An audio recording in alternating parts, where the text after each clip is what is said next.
ଲାଭାସ ଆପଣ ଜାଣିଥିବେ ତାଙ୍କ ଗାର୍ଲଫ୍ରେଣ୍ଡ ଯୋଉ ସୁଇସାଇଡ୍ କରିଛି ଆପଣ ସବୁ ଜାଣିଥିବେ। ଲାଭାସ ବି ସେ ଯୋଉଟେ ବାହା ହେଇଥିଲେ ତାଙ୍କର ବି ଗୋଟେ ଝିଅ ଅଛି। ସେ ଜୀବନରେ ଯୋଉଠି ଗଲେ ଗୋଟି ଗୋଟେ ତାଙ୍କର କେଳଙ୍କାର କଲେ। ସେ କେଳଙ୍କାର କେବେ ଧରା ପଡ଼ିଯାଏନି, ସବୁ ଲୁଚିକି ରହି ପର୍ଦା ଫାସ କରାଯାଏନି। ଆଉ ଯୋଉ ଝିଅଟା ସୁଇସାଇଡ୍ କରିଛି ସେ ଝିଅଟା ବହୁତ ଭଲ ପିଲାଟା ଥିଲା, କେବଳ ସୁଇସାଇଡ୍ କରି କେବଳ ଆ ଯୋଉ କରିଛି। ଅନେକ ଝିଅଙ୍କ ସହିତ ଆର ସମ୍ପର୍କ ଅଛି। ଆପଣ ସେ ପିଲାକୁ ଜାଣିଛନ୍ତି, ତା ବ୍ଲଗ ଦେଖିଛନ୍ତି ଆପଣ? ହଁ, କେମିତିଆ ପିଲା? ପିଲା କଣ ପିଲା ଦେଖିଲେ ପିଲା ସେ ବହୁତ ଭଲ ବୋଲି ସବୁ ଯେତିକି ଆମେ ଦେଖୁଛୁ ତାର ମିଡ଼ିଆରେ ଯେତିକି ଦେଉଛି ପିଲାଟା ବହୁତ ଭଲ, ତାର କେଟି ବହୁତ ଭଲ ଜିନିଷ ଥିଲା। ତାଙ୍କୁ ଆମେମାନେ ସବୁ ତାକୁ ଆମେ ଯୋଉମାନେ ଦେଖନ୍ତୁ ତାଙ୍କୁ ଏଇ ୟୁଟ୍ୟୁବ ଚ୍ୟାନେଲ କୋଉମାନେ ଆମେମାନେ ସବୁ ତାକୁ ତିଆରି କରାହେଲା।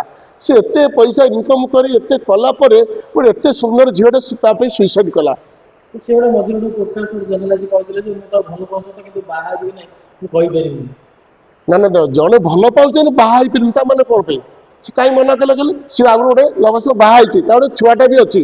ସେ ଯୋଉ ଆକୁ କଲେ ବାହା ହବନି, ସେ ଏଇ ଝିଅ ସହିତ ତାର ବହୁତ ଅନେକ ସମ୍ପର୍କ ଅଛି। ଝିଅକୁ ନେଇକି ବାହାରେ ବୁଲାବୁଲି କରୁଛି, ବହୁତ ଜଣ ଫଟୋ ଦଉଛି, ଏକା ସାଙ୍ଗରେ ରହୁଛନ୍ତି, ବହୁତ କିଛି। ଶୁଣନ୍ତୁ ସେ ଝିଅ ନେଇକି ଅନେକ ବିଦେଶ ଯାଇଛି, ବହୁତ ପ୍ରୋଗ୍ରାମ ସେ କରିଛି। ଗୋଟିଏ ରୁମରେ ସେ ରହନ୍ତି, ବିଭିନ୍ନ ପ୍ରକାର ସବୁ ଦାୟିତ୍ୱରେ ସେ ଗୋଟିଏ ରୁମରେ ରହନ୍ତି। ମାନେ ସ୍ୱାମୀ ସ୍ତ୍ରୀ ନୁହଁ, ସେଟା କଣ କରାଯାଏ? କେବଳ ସୁଇସାଇଡ୍ କରି ତାଙ୍କର ଯୋଉ ସେ କରିଛି। ଇଏ ତ କହିଲେ ମୁଁ ମ୍ୟାରେଜ କରିବା ପାଇଁ କହିଲା ଚାହିଁଲା, ଇଏ କହିଲା ଯେ ମୁଁ ବାହା ହେବିନି, ସେଥିପାଇଁ ସେ ସୁଇସାଇଡ୍ କରିଛି। ତା ସ୍ତ୍ରୀ ଅଛି ମୁଁ କହୁଛନ୍ତି ମୋ ବାବା ଆସନ୍ତୁନି କିଛି, ସେ ବାହାରେ ଆସନ୍ତୁ, ଖାଇବା ପିଇବା କଥା ବୁଝୁନଥିଲେ। ଶୁଣନ୍ତୁ, ଗୋଟିଏ ବାହା ହେଲା ପରେ ତା ନିଜ ଝିଅ ନିଜ ସ୍ତ୍ରୀ ତାଙ୍କ ପାଇଁ କେବେ ସେ ଟାଇମ୍ ଦିଏନି, କେବେ ଖାଇବା ପିଇବା ତାଙ୍କୁ ଠିକ୍ ବୁଝନ୍ତିନି। ସେ ବାହାରୁ ବୁଲିଲା, ଅଲଗା ଲୋକ ଅଲଗା ଆର୍ଟିଷ୍ଟ ସହିତ ତାର କେଳିଙ୍କାଳି ରହିଲା। ସେ ବାହାରୁ ଫେରିବ କେମିତି? ଘରୁ ଫେରିବ କେମିତି କୋଉ ହିସାବରେ? ଶୁଣନ୍ତୁ ସାର୍, ଗୋଟେ ମଧ୍ୟମ ଲୋକ ସିଏ ଗୋଟେ ଗାଁ ଘରରୁ ଆସି ତ ଲୋକ ମଧ୍ୟ ସୁଇସାଇଡ୍ କଲେ, ସବୁ ଜିନିଷ ତାକୁ ଶିଖେଇଲେ। ୟୁଟ୍ୟୁବ କେମିତି ପଇସା ଯୋଉ ଗର୍ବ ଅହଙ୍କାର କଥା ନେଇ, ଏମିତି ଗରିବ ଲୋକ ଚାଉଳ ଚୋବୁଛନ୍ତି ସେମିତି ସେ ଗୋଟେ ଚାଉଳ ଚୋବଉ ଚୋବଉ କେମିତି ବଡ଼ ଲୋକ ସବୁ କରାଯାଇଛି। ସେ ଏତେ ପଇସା ବାଲା ହେଇଗଲା, ଏତେ ଲୋକ କାହା ଝିଅ ମାନେ ଯାହା ହଉଥିଲେ ତାକୁ ପିଲା ମୁଁ ୟୁଜ୍ କରି ତା ତ ଝିଅ ରୋଲ୍ କଲା। ରାଷ୍ଟ୍ରପତିଙ୍କ ଏରିଆରେ ବିଲଙ୍ଗ କରୁଥିଲେ, ମନ୍ତ୍ରୀ ସେ ରାଷ୍ଟ୍ରପତି ଦେଖା କରୁଥିଲେ। ବର୍ତ୍ତମାନ ଯୋଉ ଇସ୍ୟୁଟି ହେଲା, ଓଡ଼ିଶା ପ୍ରତି ଗୋଟେ ଖରାପ ଆସୁନି ଲୋକମାନଙ୍କର। ଶୁଣନ୍ତୁ ସାର୍, ଓଡ଼ିଶା ପ୍ରତି ମାନେ ଗୋଟେ ଏଇଟା ଆଠୁ ଲଜ୍ଜା କିଛି ନାହିଁ। ଗୋଟେ ଓଡ଼ିଶା ପ୍ରତି ଏତେ ତ ଲୋକ ଭଲ ପାଉଥିଲେ ତମ ଦି ଜଣଙ୍କୁ, ଏତେ ଲୋକ ତମକୁ ମାଇଲେଜ ଦଉଥିଲେ, ଲାଷ୍ଟ ସେ ଯୋଉ ଝିଅ ସୁଇସାଇଡ୍ କଲା, ଆର କଣ ଅଗାତ କଣ ଅଛି ଆପଣ କହିଲେ?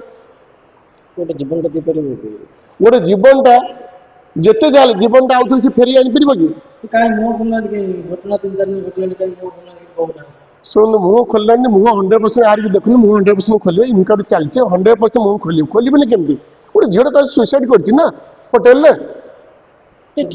ଝିଅ ଅଡ଼ିଓ ଭାଇରାଲ ହେଉଛି, ସେ ତାଙ୍କ ସାଙ୍ଗକୁ ଲମ୍ବ ବିଷୟରେ କହୁଛନ୍ତି ଯେ ଭିଡ଼ିଓ କଲ୍ କରି ମୋତେ ପୁରା ମୋର ପୁରା ଲମ୍ବ ଦେଖିବା ପାଇଁ ମୋତେ ମୋର ଦେଖିକି ସେ ଝିଅ ସାଙ୍ଗକୁ ଅଡ଼ିଓ ଭାଇରାଲ ହେଉଛି। ନାଇଁ 100% ହେଇଥିବ। ସେ ଝିଅ ତାର ଯୋଉ ଆପଣ ପିକ୍ଚର ଯୋଉ ଦେଖୁଛନ୍ତି ତାର ସେ ଝିଅ 100% ସିଏ କରାଯାଇଛି। ଇଏ ନବଜ୍ଞ ଯାହାକୁ କରେ ତାର ଗୋଟେ ଗୋଟେ ଭିଜୁଆଲ ସେ ରଖେ, ସିକ୍ରେଟ ରଖେ, ବ୍ଲାକମେଲ କରେ, ତାଙ୍କୁ କିଛି ପଇସା ଛାଡ଼ିବ ନା କିଛି ଇଏ କରିବା ପାଇଁ କରାଯାଏ।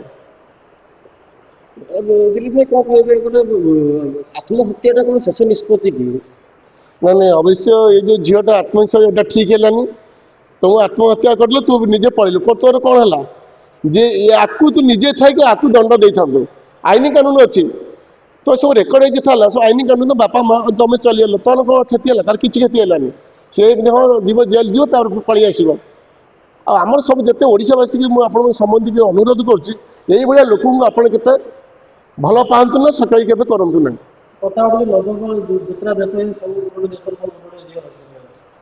ଶୁଣନ୍ତୁ, ସେ ତ ଯୋଉ କଣ୍ଟ୍ରି ଗଲା ସବୁ ସେଇ କଣ୍ଟ୍ରି ସବୁ ଦେଶ ଗୋଟେ ଗୋଟେ ଝିଅ ରଖିଲା।